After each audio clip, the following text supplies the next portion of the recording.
আরে ভাই, আপনি ক্ষমতায় বছরকে বছর থাকেন, আপনি 100 বছর থাকেন, আমাদের মূল্যায়নটা বুঝতে শিখেন। আমরা বাঁচবো কেমনে, চলবো কেমনে? আমরা একটা বাচ্চাই তো নিয়েছি, আমরা তাকে তো মানুষ করব। আমরা তো আর আগের জামানার মতো 8-10টা বাচ্চা নেইনি। আমরা শুধু 1-2টা বাচ্চা জন্ম দিয়েছি এই দুনিয়াতে, তাকেই তো ভালো করে খাওয়াইতে পড়াইতে পারতেছি না। তারই তো 2টা পোশাক দিতে পারে না, আসছে কুরবানিতে তাকে 2 টুকরা মাংস দিতে পারে কিনা সন্দেহ আছে। আমরা চাই যে সরকারে আসুক আমাদের ভালোটা করুক, আমাদের সুবিধাটা দেখুক, আমাদের অসুবিধাগুলোকে সে তালিকাভুক্ত করুক। কিন্তু অসুবিধাগুলো কি সে তালিকাভুক্ত করে? সে কি সুবিধাগুলোকে তালিকাভুক্ত করে? আমরা আজকে পেঁয়াজ বা আলু, মরিচ, পেঁয়াজ, ডাল যাই কিনতে যাই না কেন, আমরা কি 1000 টাকা নিয়ে বাজারে গিয়ে 1000 টাকার কি 2-3টা প্রোডাক্ট কিনলে বা পণ্য কিনলে আমাদের 1000 টাকার থাকে না। এই প্রতিটা বছরের যে 6 বছর জুন মাস বা জুলাই মাস জুড়ে যে নতুন যে বাজেট ঘোষণা, এটা হলো আমাদেরকে মারার একটা কৌশল, হাত গলার মধ্যে অস্ত্র ধরে দেওয়ার কৌশল। বেনজির নিয়ে গেছে কোটি কোটি টাকা, হাজার কোটি টাকা, হাজার পুলিশের নামে দুর্নীতি আছে, এরা সব জায়গায় মস্তানি করে বেড়াচ্ছে।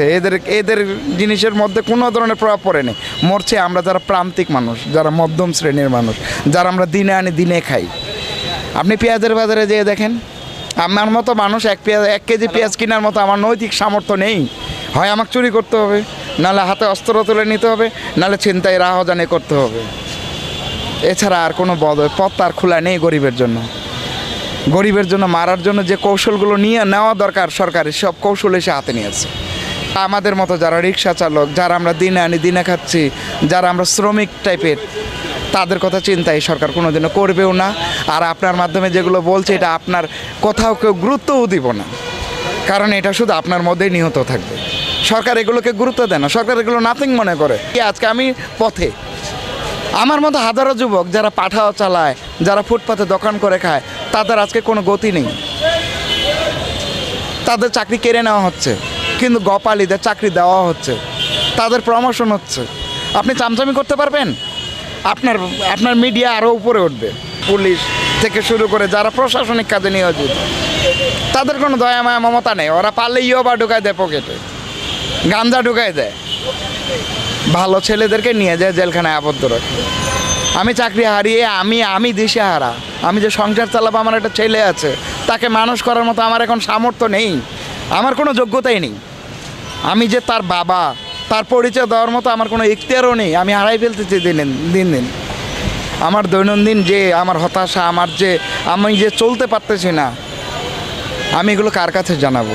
কে শুনবে আমার দুঃখের কথা? কে চোখের পানি শুনবে? যারা আমরা চাকরি হারিয়েছি তাদের তালিকা তৈরি করা হোক। কেন হারিয়েছি, কি কারণে হারিয়েছি, কেন আমরা পাঠাও চালাই, কেন আমরা আজকে হাজার ডিগ্রি পাস ছেলে রিক্সা চালায় খায়, মাস্টার্স পাস ছেলেও আছে যারা রিক্সা চালায় খায়।